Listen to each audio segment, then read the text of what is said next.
के चुनाव जारी हैं। सभी पार्टियां अपने अपने प्रत्याशियों को जिताने की कवायद में लगी है। ऐसे में शहर की जनता का रुख कौन सी पार्टी की ओर जा रहा है और शहर की जनता कौन सी पार्टी को उम्मीदवार चुनकर लाना चाहती है, इसका जायजा लिया हमारे GTPL न्यूज़ 24 की टीम ने।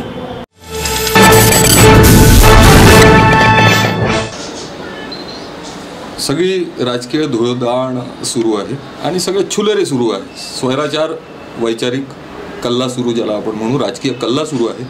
आणि त्या कल्ल्यामध्ये मला तर असं वाटतं की हा पूर्वनियोजितच कल्ला केला जात आहे। कधी धार्मिक, कधी कायदेशीर मुद्दे, तर असे वेगवेगळे मुद्दे म्हणजे ज्यामुळे जनतेचं लक्ष मूळ अन्न, वस्त्र, निवारा, आरोग्य, शिक्षा व वीज, पाणी या विषयापासून ज्या विषयाच्या माध्यमातून लोकांकडनं लाखो करोडोंची अवैध वसुली होत आहे, त्या विषयाकडनं लक्ष विकेंद्रित करण्यासाठी ही सगळी राजकीय खेळी खेळल्या जाते आणि त्या खेळीला नागरिक बळी पडत आहे सामाजिक स्तरावर, असं एक माझं प्रामाणिक मत आहे। मूळ मुद्दे जे आहे, आज बघा इलेक्ट्रिकचे आता बिलं आमच्याजवळ आहेत, तर इलेक्ट्रिकच्या बिलामध्ये सांगितलं जातं 3 रुपये प्रति युनिट, आणि आज 100 युनिटच्या खाली जरी काही युनिट असेल तर त्याचं बिल आहे, कॅल्क्युलेशन येतं की 12 रुपये प्रति युनिट, त्याला 10 रुपये प्रति युनिट त्याला इलेक्ट्रिक रिडिंग आणि बिल वसुली होते। कोणाचंच लक्ष नाही। पाण्याचं आधी 100 रुपये बिल यायचं, आता 500 ते 1000 रुपये बिल येतं, म्हणजे पटीने वाढतं। ही पटीने वसुली आहे की हे बिल काय आहे नेमकं? तर या विषयाकडे NIT नागपूर सुधार प्रन्यास डेव्हलपमेंटचा विषय तिच्याकडे 572 1900 लेआउट सगळे पेंडिंग। विकास काय होतोय तुम्हाला माहीत आहे, शहरात सगळीकडे खड्ड्यात खड्डे, ट्रॅफिकची काय अवस्था आहे, ट्रॅफिक व्यवस्था सोडून पोलीस प्रशासन हेल्मेटवाल्यांच्या मागे अक्षरशः नागरिकांच्या मागे पडतात, त्रास देतात। तर अशा पद्धतीने शहराची अव्यवस्था आहे, अव्यवस्थित आहे। पण लोकांचं लक्ष धार्मिक विषयाकडे, धार्मिकतेकडे केंद्रित करून मूळ मुद्द्याकडनं लक्ष विकेंद्रित केल्या जात आहे आणि त्याला नागरिक बळी पडत आहे।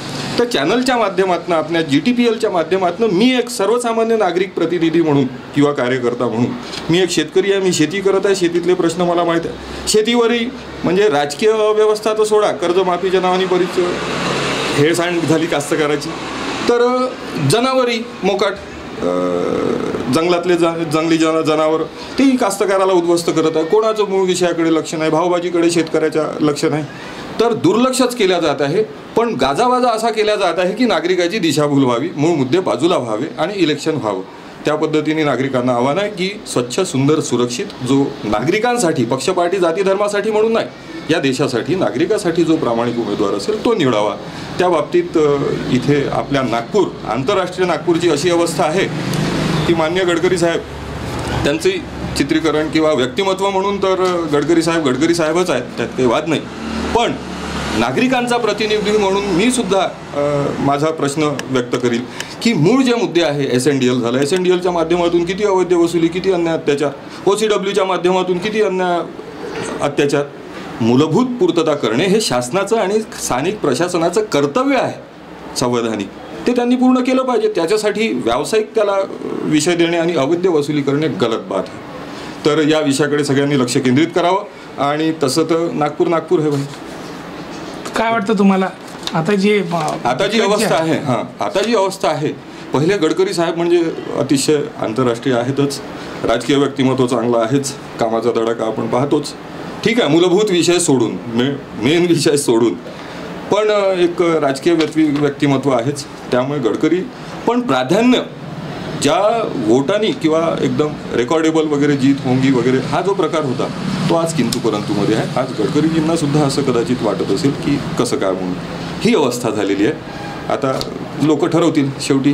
पण मुस्लिम आणि दलित वोट बँक जो आहे तो खूप मोठा आहे, काय वाटतं यावेळेला हा वोट बँक गडकरींकडे जाऊ शकतो का? कारण त्यांचं जे मत आहे ते त्यांच्याकडे नाही आहे असं बघायला मिळतं। हां, अतिशय महत्त्वाचा प्रश्न आहे।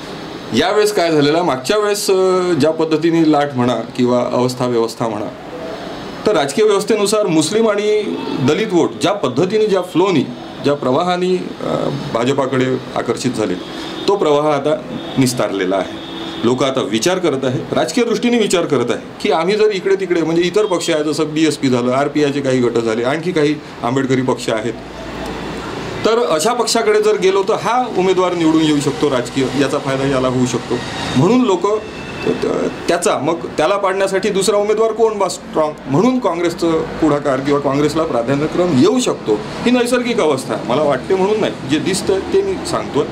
आणि बाकी जनता जनार्दन आहे, तीच ठरवेल कोण त्यांचा राजा, प्रधानजी, चौकीदार करायचा की प्रधानमंत्री ठरवायचा नागरिकांचा प्रतिनिधी म्हणून, ते जनता ठरवेल. शेवटी जनता जनार्दन सर्वस्व आहे. पण बघ, एक सामान्य नागरिक म्हणून तुम्ही जनतेशी काय अपील कराल, काय त्यांनी केलं पाहिजे, पुढे त्यांचा कल राहिला पाहिजे? जनतेला मी खरंच आवाहन करीत की या प्रक्षोभक आणि राजकीय वर्दळीत स्वतःचं नागरिकत्व तुम्ही विसरू नका.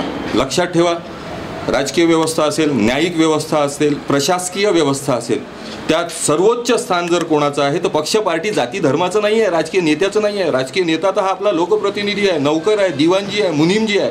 मग कोणी स्वतःला चौकीदार म्हणून घेऊ की आणि तोपचंद म्हणून घेऊ, पण तो प्रतिनिधी आहे ना. पण सर्वोच्च जर कोणी असेल तर तो नागरिक आहे. आणि नागरिकांनी अन्न, वस्त्र, निवारा, शिक्षणाची किती बेकार अवस्था आहे. पोरांची आज नागपुरातल्या 10-15 कॉर्पोरेशनच्या शाळा बंद झाल्या आहे ना. डेव्हलपमेंटची काय अवस्था आहे आता तुम्ही बघा. वस्तीच्या बाहेर निघाल तुम्हाला रस्ते खोदलेले दिसेल, 15 दिवसापासून तसे खोदलेले आहे. तर इलेक्ट्रिकच्या माध्यमातून वसुली, पाण्याच्या माध्यमातून वसुली, तर ह्या ज्या मूलभूत विषय आहे हे आधी प्राधान्याने. गेल्या 5 वर्षाचा विचार करता जेव्हा आम्ही सुरुवातीला 2014मध्ये असं वाटलं की सरकार बदललं आहे, तर आमच्या बऱ्याचशा अपेक्षा होत्या या सरकारपासून. आणि अपेक्षा इतक्या होत्या की असं वाटलं की बा हा माणूस आला, नवीन मोदी आले, काहीतरी चेंजेस करतील, देशामध्ये चेंजेस येतील. परंतु सगळं काही झालं नाही. आणि उलट दलितांवर, मुसलमानांवर, अल्पसंख्याकांवर इतका अत्याचार वाढला. जरी मीडियामध्ये येत नसलं तरी सोशल मीडिया हा इतका हे आहे की सगळं माहीत पडायचं. सरकारला वाटतं की लोकांना माहीत नाही पडत, पण सगळं माहीत पडतं लोकांना. आणि देशामध्ये एकंदरीत पूर्ण भीतीचं वातावरण निर्माण झालं. जो बोलेल त्याच्याविरुद्ध कारवाई केली जाते. त्याच्यामुळे जे शून्य नागरिक आहे, जे इंटेलेक्च्युअल वर्ग ते बोलत नव्हते, त्यांच्या मनामध्ये बऱ्याच काही गोष्टी होत्या. आणि या 5 वर्षामध्ये आपण अशा गोष्टी पाहिल्या ज्या 70 वर्षामध्ये कधी अनुभवल्या नाही. आज एक प्राईम मिनिस्टरची म्हणजे जी गरिमा असते ती इतक्या म्हणजे खालच्या लेवलला गेलेली आहे. एक म्हणजे इतकी छोटी राज ठाकरे जे बोलले, एक प्रधानमंत्री कैसा रहना चाहिए, वो चौकीदार बोलता आहे. खरं इतका म्हणजे प्रधानमंत्रीचा एक मोठ्या पदाचा माणूस इतका छोटा विचार खरोखरच खूप हे आहे. आणि दुसरी गोष्ट म्हणजे आज सरकारमध्ये जेवढं हे आहे, जेवढे खाते आहे, एकाही मंत्र्याला कोणी ओळखत नाही. जे काही राहील मोदी, काही असलं की मोदी, काही असलं की मोदी. पूर्वी आपण ओळखत होतो शरद पवार कृषी मंत्री, डिफेन्स मंत्री, पण याच्यामध्ये काहीच नाही. सगळं त्याला काय म्हणतात, वन मॅन आर्मीवाला काम आहे. तो एकच माणूस सगळं करते, एकच माणूस सगळं चालवते.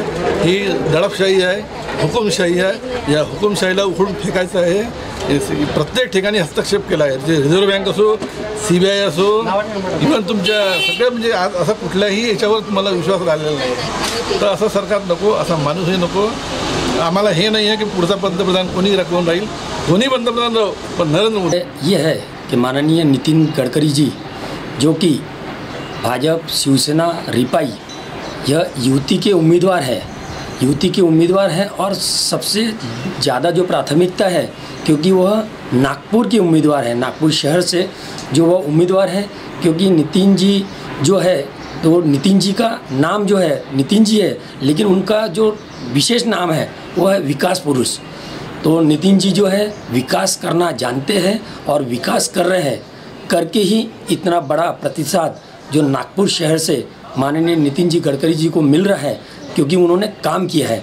आपने देखा होगा कि नागपुर शहर में जब कांग्रेस की सरकार थी तो पूरे सिटी में जहाँ वहाँ पर गड्ढे, रोड के काम नहीं, पानी के काम नहीं, और सिर्फ विकास के नाम से सिर्फ फ्रॉड का काम किया गया है, सिर्फ मत लेने का काम किया गया है कांग्रेस के कार्यकाल में.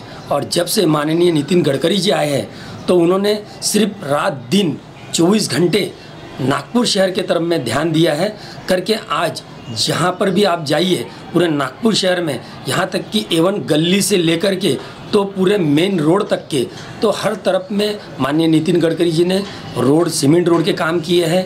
और ख़ास करके जो कि नागपुर की आन बान शान, जो कि माननीय नितिन जी गडकरी जी के वजह से आज यह मेट्रो और ख़ास करके हमारे दक्षिण पश्चिम क्षेत्र से चालू हुई है इसका शुभारंभ. और पूरा जो मेट्रो का प्रकल्प कांग्रेस के कार्यकाल में सिर्फ आश्वासन था और माननीय नितिन जी गडकरी जी ने उसे चालू करके दिखाया। तो यह जो नेता है तो वह काम करते हैं और काम कर रहे हैं, करके पूरे आम जनता का उनको प्रतिसाद मिल रहा है। तो हम लोगों ने जो कि माननीय पक्ष प्रमुख माननीय उद्धव जी ठाकरे जी ने हमें जो युद्धि की जवाबदारी दी है, तो हम रात दिन पूरी ताकत के साथ माननीय नितिन जी गडकरी जी के साथ में हम चुनाव प्रचार कर रहे हैं, पद यात्रा कर रहे हैं, क्योंकि उनका काम बोल रहा है। यह नहीं कि भाई किसी ने, बहुत से नेता जो है कि आश्वासन देते हैं और काम नहीं करते हैं, लेकिन नितिन जी की प्राथमिकता पहले काम बाद में नाम। तो जो काम करता है उसका नाम बराबर होता है। और हमको जो जवाबदारी मिली है पक्ष की तरफ से, माननीय नितिन जी को हम जी जान से शिवसेना पक्ष की तरफ से हम जो प्रचार कर रहे हैं, मीटिंगें लगा रहे हैं, सभा कर रहे हैं, तो उसके अंदर में हमारा एक ही टारगेट है कि जो कांग्रेस के यहाँ से नेता खड़े हुए हैं तो उनकी जमानत जब्त करवाना है। बस हमने यही लक्ष्य रखा है शिवसेना की ओर से, ताकि क्योंकि आपने देखा होगा कि कांग्रेस के जो उम्मीदवार हैं ये बाहर के आए हुए हैं भंडारा से, और नागपुर का कोई लोकल कैंडिडेट नहीं है।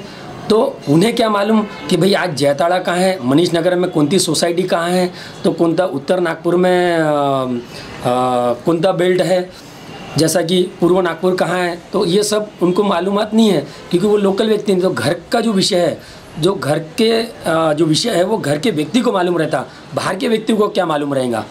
तो जो हमको जवाबदारी दी है माननीय पक्ष प्रमुख ने, तो हम लोगों माननीय नितिन जी गडकरी जी के साथ में कंधे से कंधा मिला करके पूरी ताकद हमने झोक दी है। मागच्या लोकसभेमध्ये जे निवडणुका झाल्या त्यांच्यामध्ये आम्हाला असं वाटलं की बाबा ही सरकार आली तर या सरकारमध्ये काही बरं होईल, परंतु काही जेवढी आश्वासन दिले ते आश्वासनही त्यांनी पूर्ण फेकून टाकले। ते शिक्षणामध्ये म्हणा की पाण्याचे बिल म्हणा किंवा इलेक्ट्रिक बिल म्हणा, सर्व याच्यामध्ये घोटाळा करून टाकला, सर्व टॅक्सेस वाढवून आणि शिक्षणामध्ये तर त्यांनी खूपच करून टाकला। आज स्कॉलरशिप पूर्ण बंद केलेल्या आहेत त्यांनी, जे काँग्रेसच्या जमान्यामध्ये जे स्कॉलरशिप वगैरे मुलांना मिळत होती, जे सर्व काही समाजांना, आजकाल त्या पूर्ण स्कॉलरशिपही बंद केल्या त्यांनी।